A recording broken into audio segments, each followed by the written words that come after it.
Easy ആയിട്ട് എങ്ങനെ റാഗി അല്ലെങ്കിൽ മുത്താരി കൊണ്ട് ആപ്പം ഉണ്ടാക്കുന്നതെന്ന് നോക്കാം.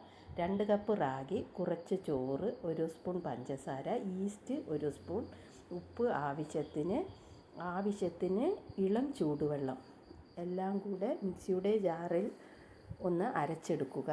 അരച്ചെടുത്ത മിശ്രിതം 5 മണിക്കൂർ റെസ്റ്റ് ചെയ്യാൻ വെക്കുക. അതിനുശേഷം ആപ്പച്ചട്ടിയിൽ ചുട്ടെടുക്കാവുന്നതാണ്. പിന്നെ കുറുമ ഉണ്ടാക്കാൻ ആവശ്യമായ സാധനങ്ങൾ: കുതിർത്ത് വെച്ച ഗ്രീൻ പീസ് ആവശ്യത്തിന്, ക്യാരറ്റ് 1, കിഴങ്ങ് 1, ബീൻസ് 8 എണ്ണം, തക്കാളി 1, ഉള്ളി 1, പച്ചമുളക് എരിവുള്ളത് 3 എണ്ണം. എല്ലാം കൂടെ ചെറുതായി അരിഞ്ഞ് കുക്കറിൽ വേവിച്ചെടുക്കുക. അതിനുശേഷം ഒരു പാൻ അടുപ്പിൽ വെച്ച് എണ്ണയൊഴിച്ച് കടുകും കരിവേപ്പിലയും ഇട്ട് പൊട്ടിയതിന് ശേഷം ഇഞ്ചി വെളുത്തുള്ളി പേസ്റ്റ് ഇട്ട് ഒന്ന് പച്ചമണം പോകുന്നത് വരെ വഴറ്റുക.